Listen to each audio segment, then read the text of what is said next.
Okay, so as far as creating a 90-day marketing strategy, and sometimes when, terms like marketing strategy or whatever are tossed around in business, it can feel like, oh God, it feels too big. I don't want to do it. I'm not good at it. But really what it distills down to, a marketing strategy, is really just a marketing plan. And I know that if you take time out from your busy week, I know it's busy, but if you take the time out to plan for something, you will see results. Because what does it mean? It means that you're focusing on it. All right, so let's dive into how to create your own 90-day marketing strategy. So the first thing you need to do is get focused. Now, we can't be all things to all people, and it's actually a mistake in your marketing to be too general. So if you're wanting to see rapid results in your marketing, and by results, I mean people actually coming in, booking and paying for appointments. If you want to see this rapid movement in your marketing, you need to be very focused on what you're trying to increase. So let's take the example that you're trying to increase your skincare business. I want you to be even more specific. What part of your skincare business? Is it specific facials? Is it a specific product line? Maybe you have a new product line that you're wanting to bring attention to because maybe the retail sales are kind of floundering and you're freaking out because you've put all this investment into this line and it's kind of not selling. So first of all, you just need to get focused on what you are wanting to increase in your business. Try to be as specific as possible. The next step is to create a very specific goal. Now, what this means is that it needs to be measurable. So say you're wanting to increase the number of facials that are being booked. Now, and really what you can do is you want to increase it by X amount of facials per week or per month, however you want to break it down.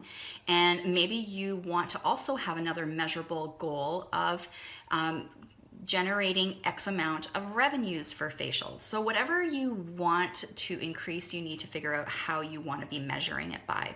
Now, if you don't have a digital system to measure, it is a little bit more work. It just means that you have to do a little bit more adding on your calculator and going through your books. Okay, so now that you have, you've picked your focus, you've picked out what your goals are gonna be, the next step is actually creating the marketing strategy. Like, what are you gonna do? So it's broken down into 4 pieces. We're gonna first talk about social media, because that's the most common thing that people think about when it comes to marketing. Now, with your social media platforms, I suggest that you probably already know that your ideal client is hanging out on one of the platforms more than the other.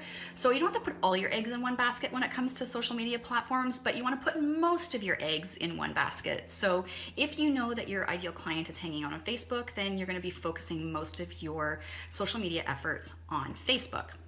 Now, the other thing you're going to do with social media is to decide what kind of content you're going to be sharing.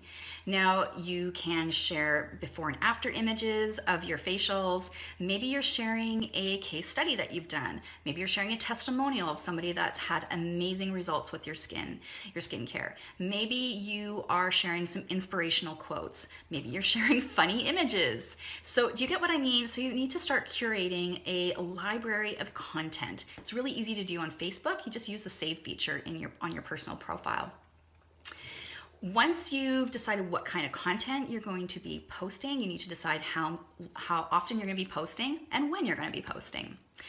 So let's move on from social media to email marketing. Now, I find spa owners are a little bit hesitant to really dive into email marketing, but the statistics show that it still is a very, very strong lead generator. And by lead generator, I mean people who are interested in what you have to offer are more likely to call and book an appointment. So with email marketing, some of you are doing it once a month, a few of you are doing it every 2 weeks, and a very few that you are doing it once a month. I definitely feel that you should be very minimum once a month email marketing. Twice a month is a great option, and if you really want to get on your game, once a week sending emails to your email list is fantastic.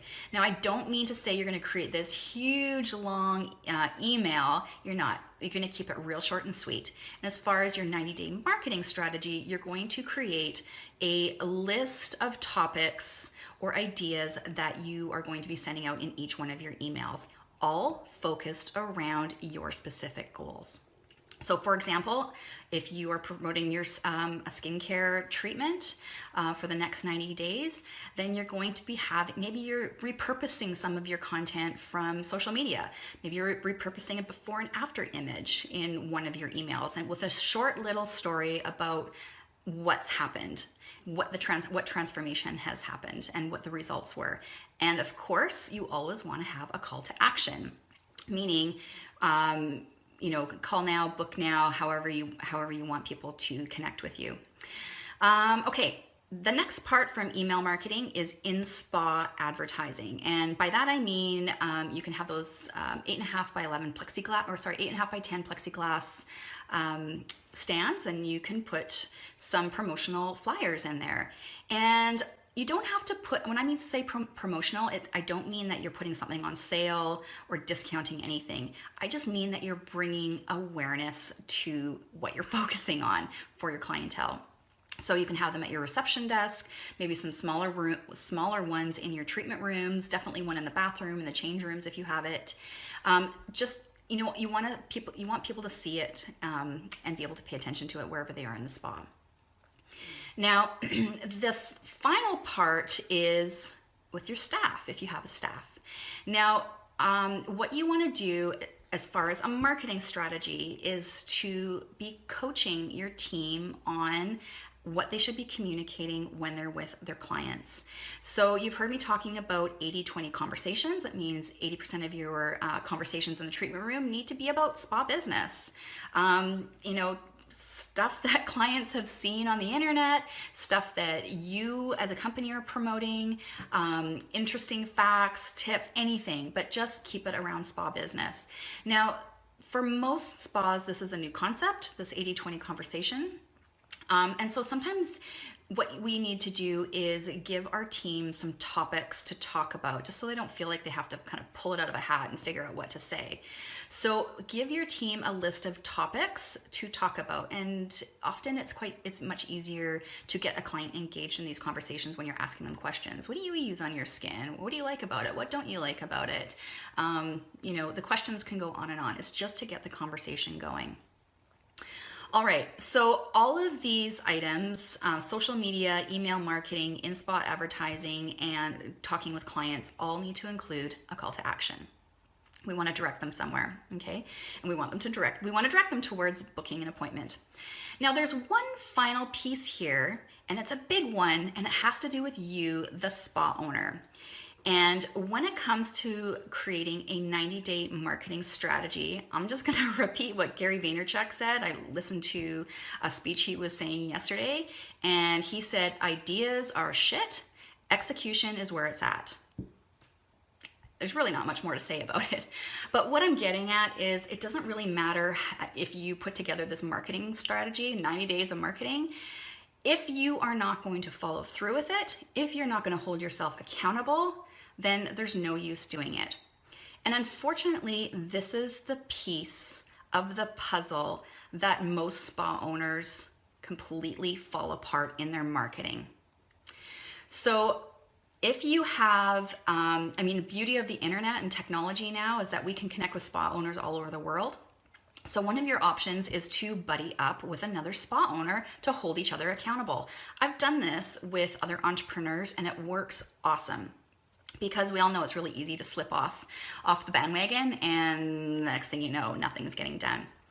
Now, if you don't have anybody to buddy up with, then maybe you are going to connect with a local meetup group for entrepreneurs, or maybe you are wanting to get into some sort of group coaching program. So one of the things that's starting in July 4th, is a group coaching program under my watch. And I will be guiding a group of 5 spa owners Every 2 weeks, we're going to meet. I'm going to coach them on their question, on their issue, on their topic, and then we're holding everyone accountable for actioning out these items in 2 weeks. So whether you have an SD bestie you're going to buddy up with, whether you join a meetup group, whether you can connect through other networking means, or whether you decide to join a group coaching program, it doesn't really matter. The bottom line here is that if you want results, you need to be holding yourself accountable. Otherwise, nothing happens. It's just the same old stuff over and over and over.